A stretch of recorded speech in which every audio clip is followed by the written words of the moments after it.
capítulo 14, versículo 6. Eu vou usar a tradução da Bíblia de Jerusalém, se estiver um pouco diferente da sua. Essa é a melhor tradução, mas nós não utilizamos ela na igreja, porque é o português clássico que é usado, na Bíblia de Jerusalém. Nós fazemos uso da revista e atualizada. Mas hoje eu vou usar a Bíblia de Jerusalém por causa do contexto do texto que eu acredito que foi melhor traduzido pela Bíblia de Jerusalém. Diz assim: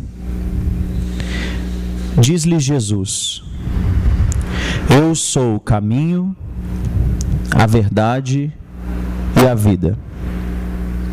Ninguém vem ao Pai a não ser por mim.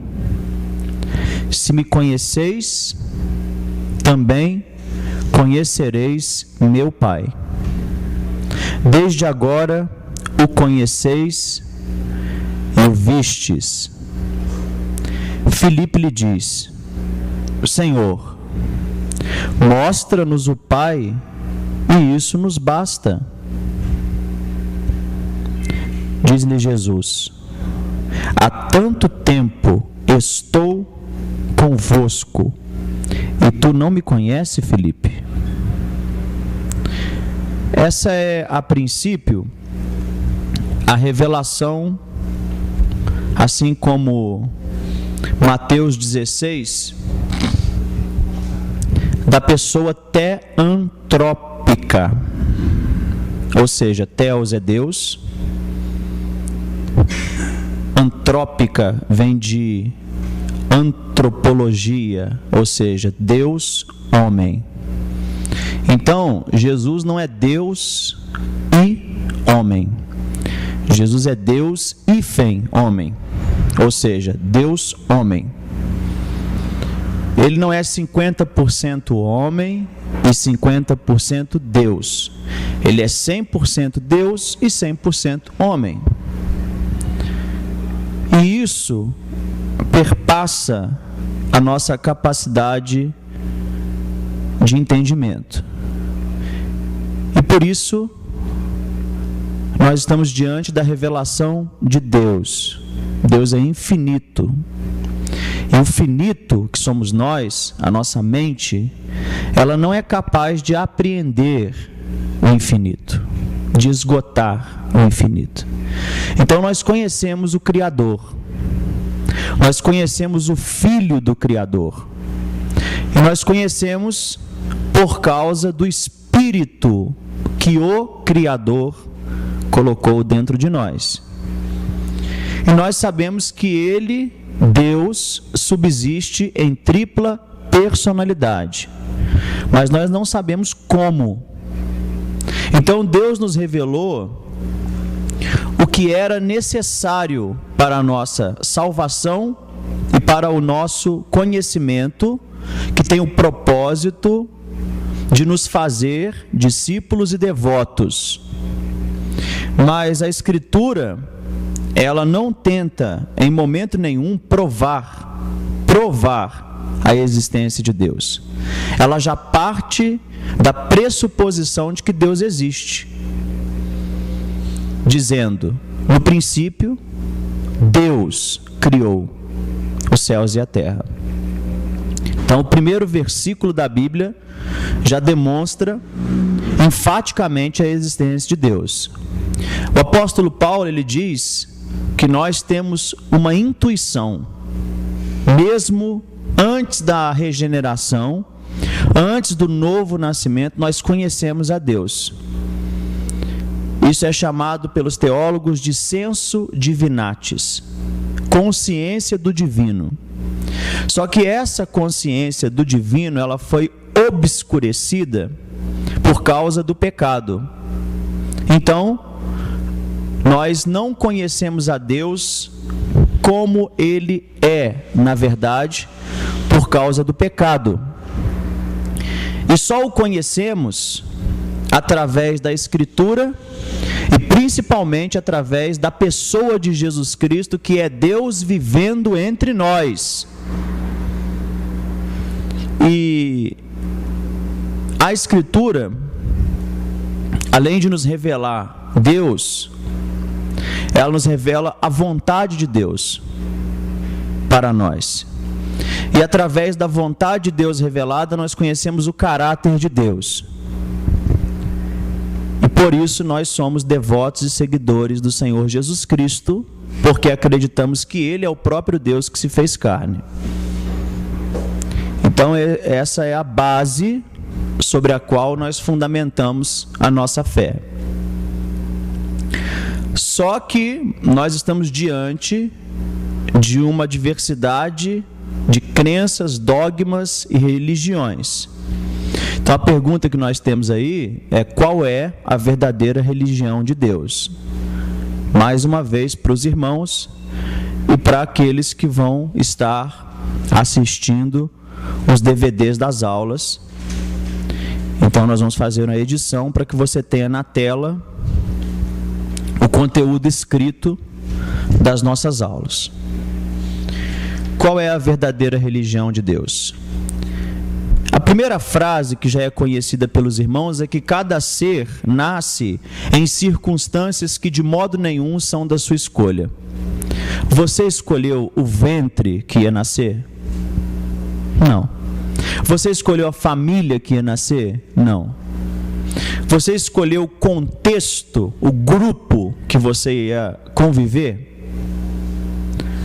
Por exemplo, você poderia ter nascido no Oriente, numa família de monges, numa família de budistas, ou talvez numa família muçulmana.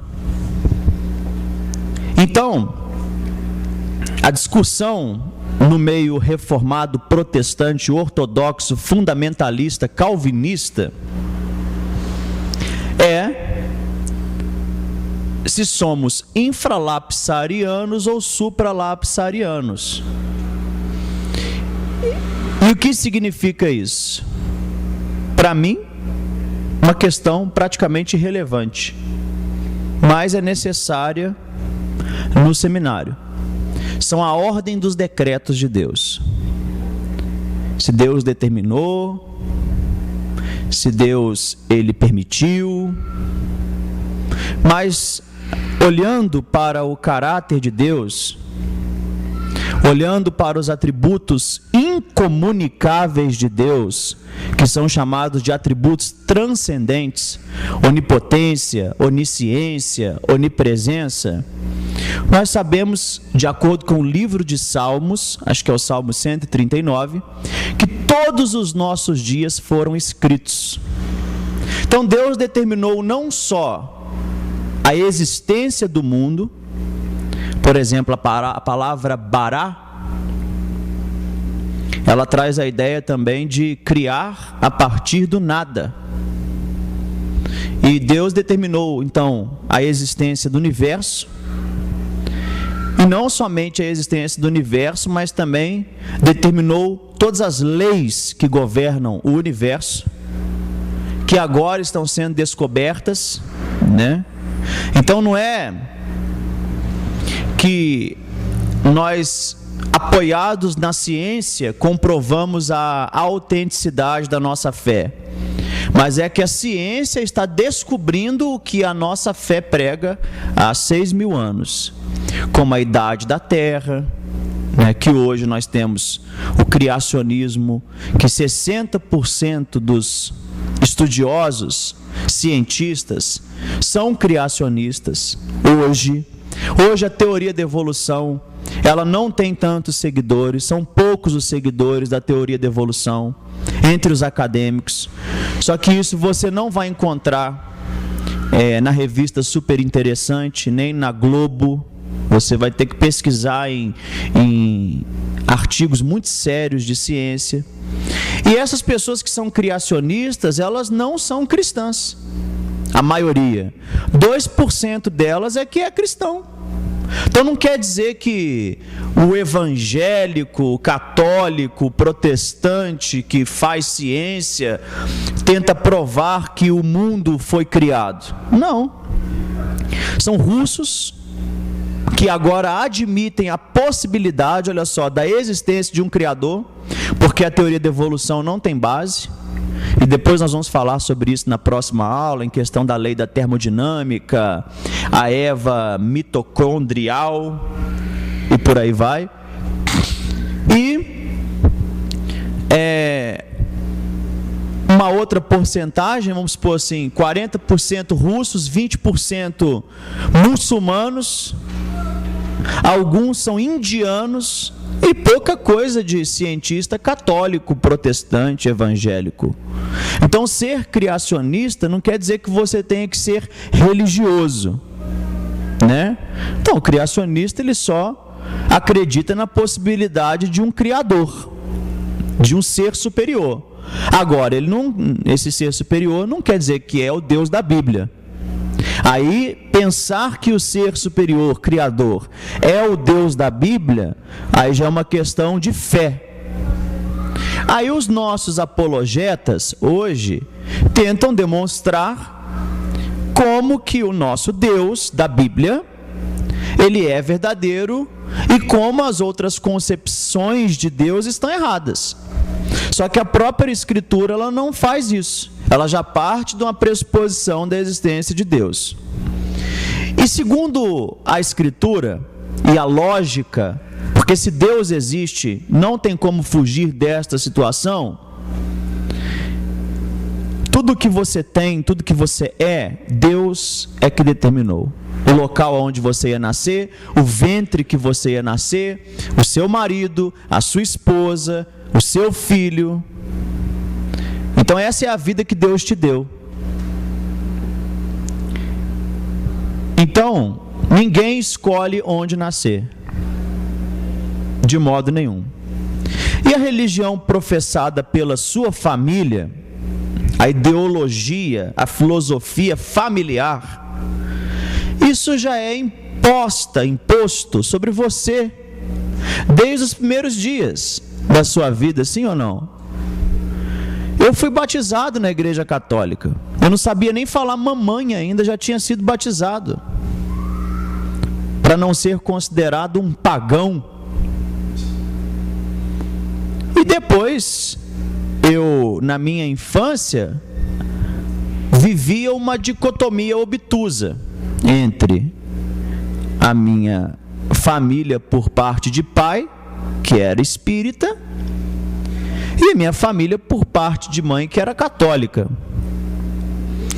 E no Brasil, principalmente, por causa do sincretismo religioso, nós temos contato com muita gente de diversos tipos de pensamentos, ideologia. Ao atingir a adolescência, 12 anos de idade, 10, 12 anos de idade, é comum você acreditar que o que a sua família te ensinou é o correto. Então você tem uma espécie de obstinação adolescente. A não ser o adolescente rebelde, né?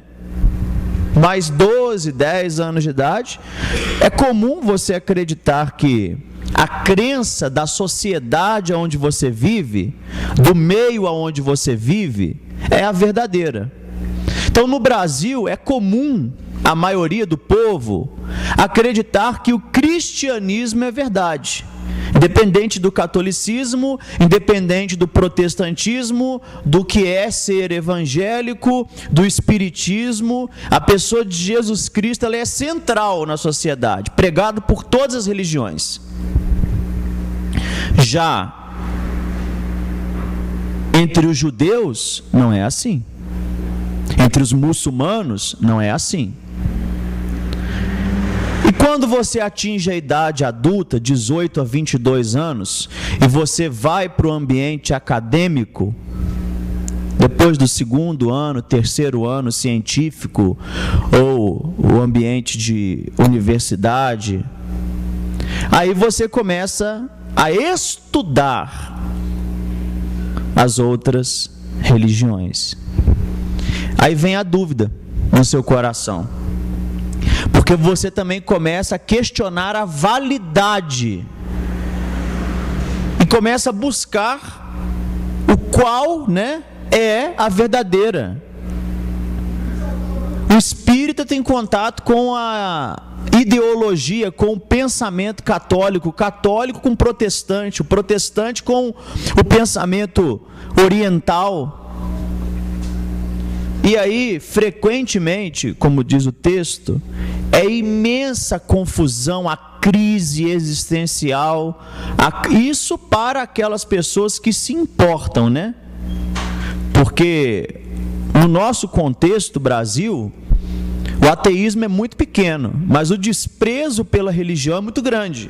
Então não quer dizer que a pessoa não acredita em Deus, ela não dá a devida importância. Deus existe, mas o que me importa?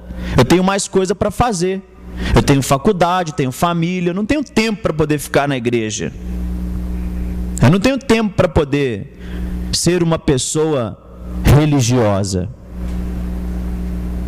Aí, essa pessoa, ao ligar a sua televisão, ao ler o jornal, ao ler os livros no colégio, ela começa a perceber que todas filosofias, ideologias, religiões falam que são o único e verdadeiro caminho para Deus.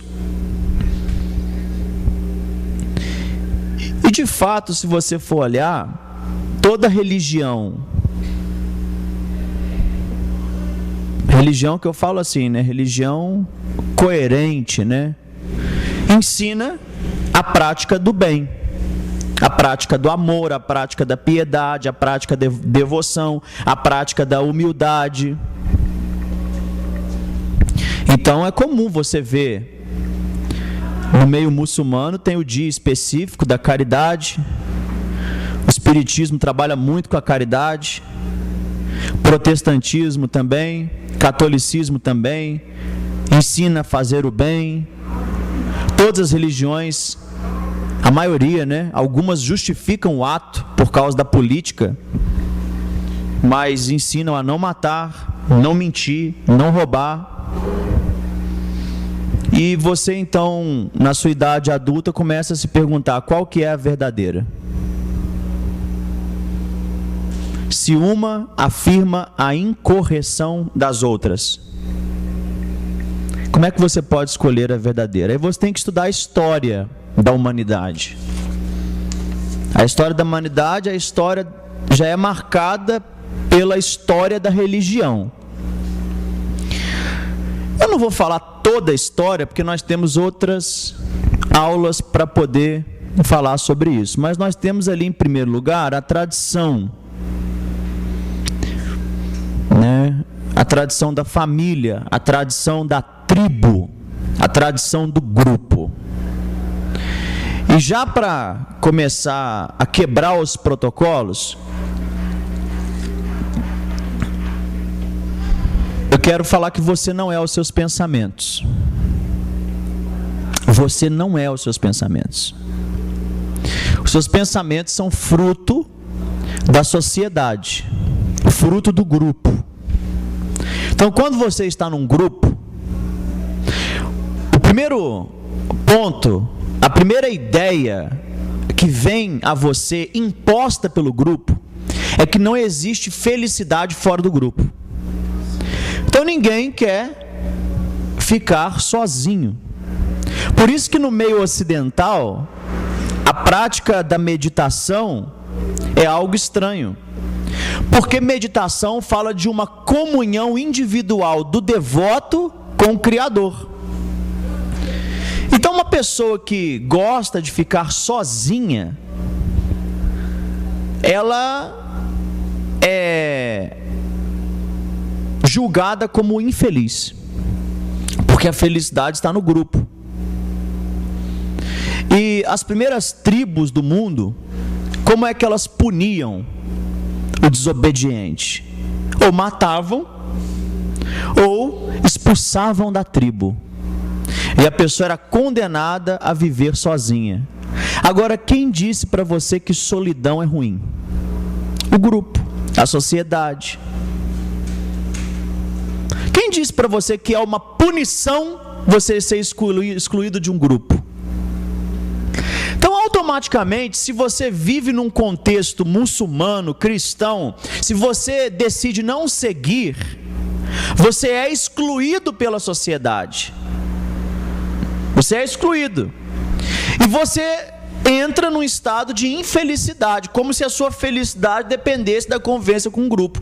Porque o ser humano é um ser social, o ser humano não é capaz de viver sozinho. E a Bíblia diz que não é bom que o homem fique só, no contexto de casamento.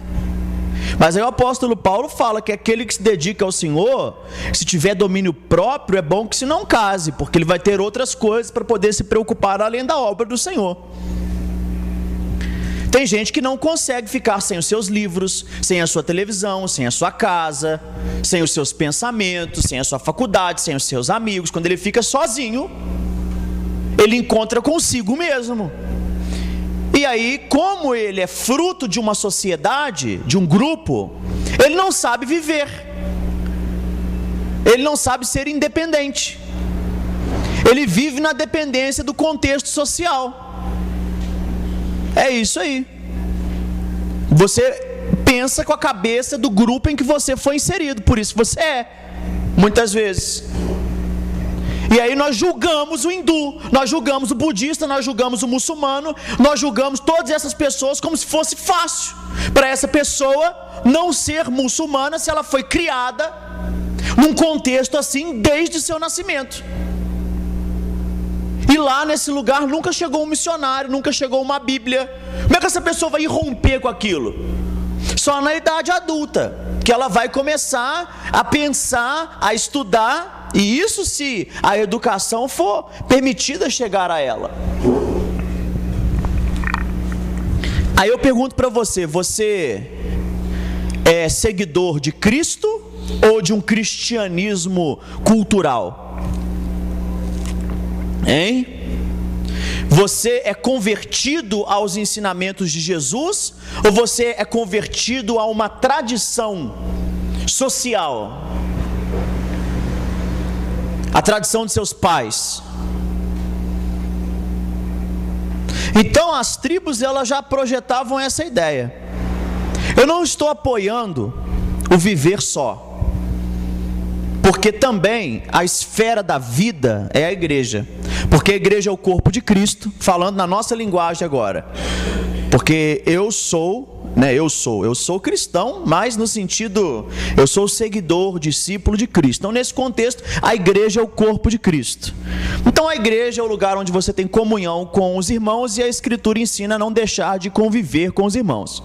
Mas em compensação, essa ideia de que a solidão é ruim, de que morar sozinho é ruim, de que não ter uma televisão em casa, como é que você consegue viver sem televisão?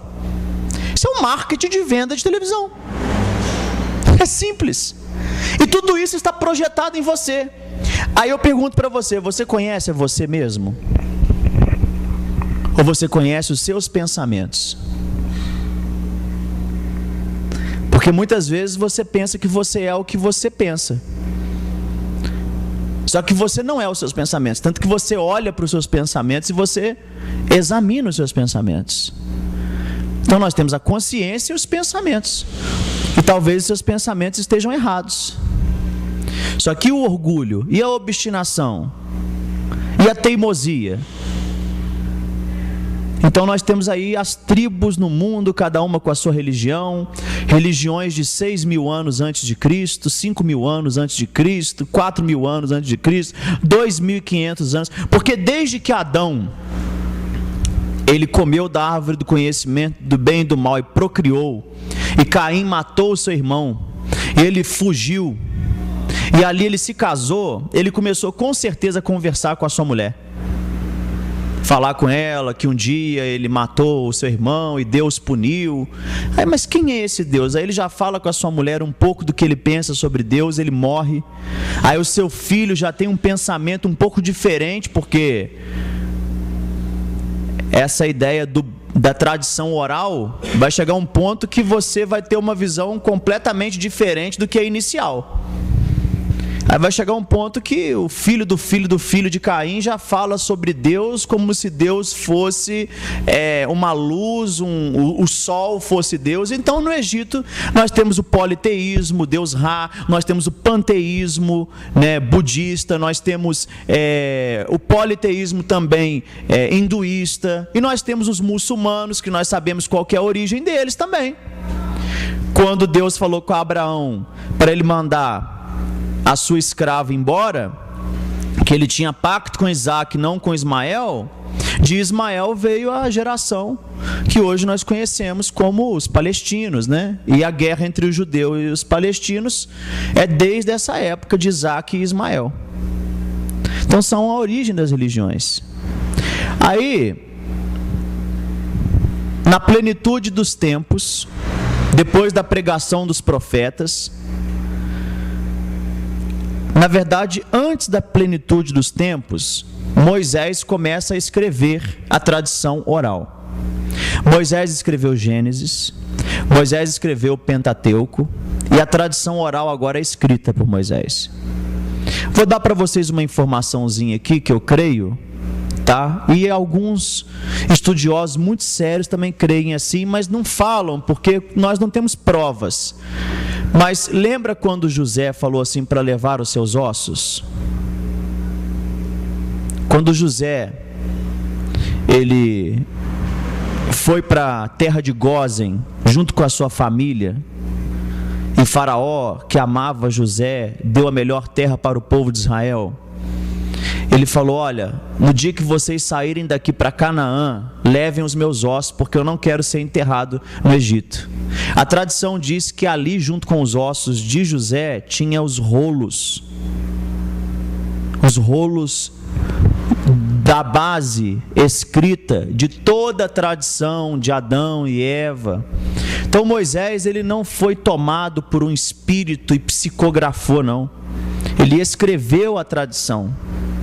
Ele escreveu a tradição oral dos judeus, que estava com certeza guardada junto com os ossos de José.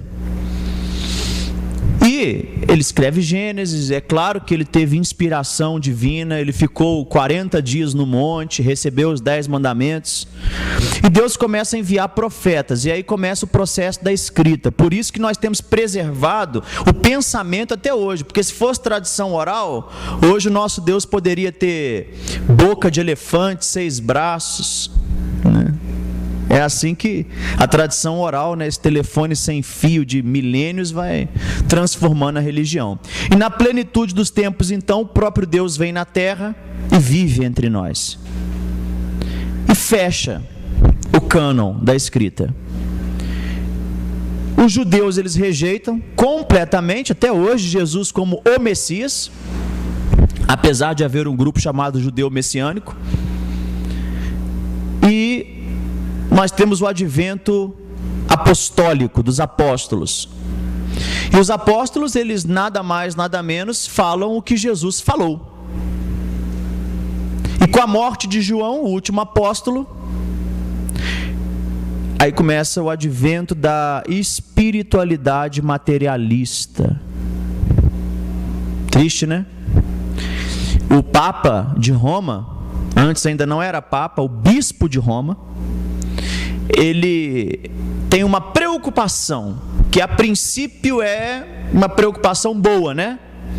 Que a igreja viva em união, que a igreja não esteja dividida, porque nós cremos num só Deus, uma só fé, um só Espírito, uma só palavra. Então ele sai mandando cartas para as igrejas, e as igrejas começam a reconhecer o bispo de Roma como um papa.